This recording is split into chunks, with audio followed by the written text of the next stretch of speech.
In this video you will learn the top 5 foods our body does not need. The problem is that we eat too much food our body does not need and too little food our body does need. Let's get right into it. The first one is processed food. During mechanical processing, fiber and important nutrients are removed, like in pastries, pasta, sweet dessert, pizza, white bread and breakfast cereals.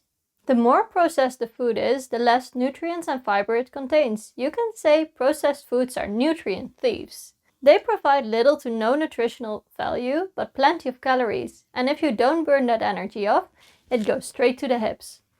So, if you have to choose between processed and natural foods, go for natural. They provide your body the nutrients and fiber it needs.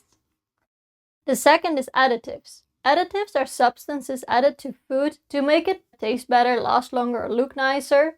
When you are going to eat more natural foods, this should not be such a problem anymore. Processed foods, however, often loaded with additives.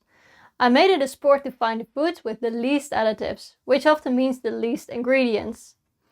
Some time ago, I really wanted to eat fries, so I was looking in the supermarket for a bag of frozen fries with the least additives. I was flabbergasted by the amount of additives manufacturers add.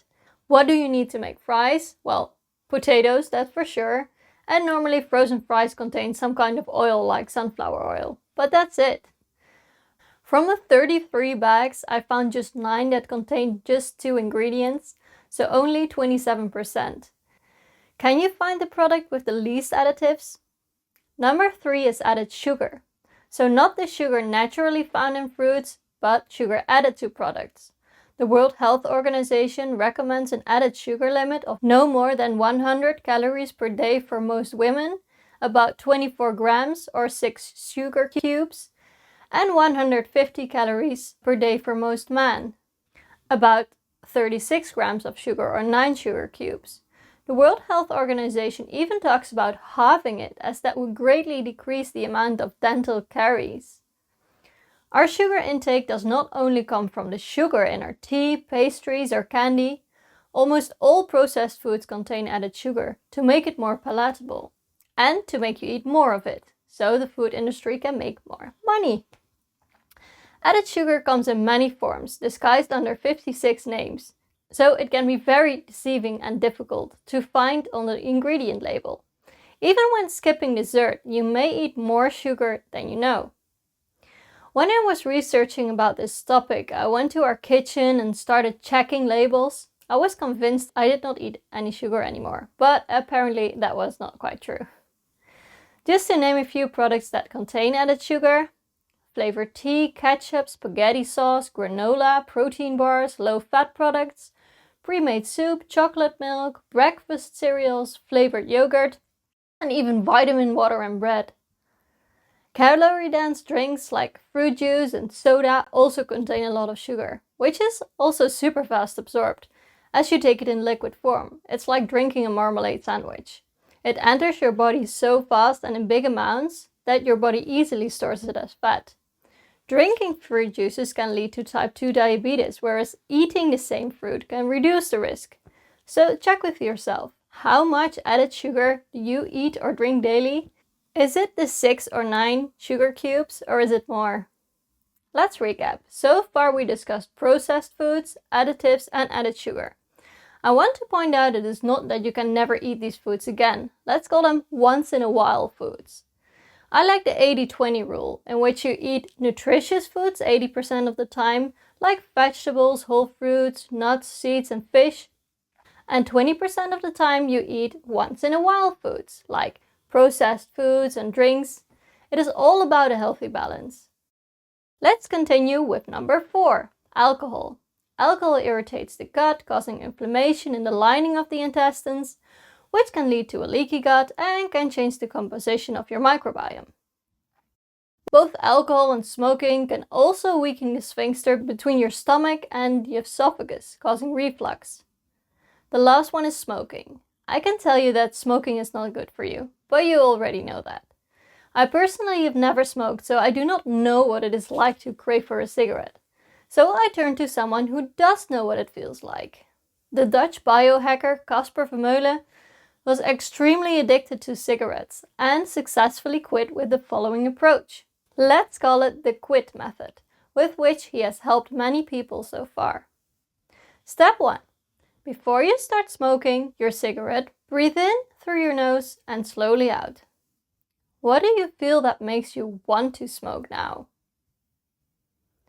What makes you want that cigarette? What happened before that? Look for the root cause. When you find out what is causing it, light the cigarette and see how it feels. Smoke very consciously. What does smoking do to you?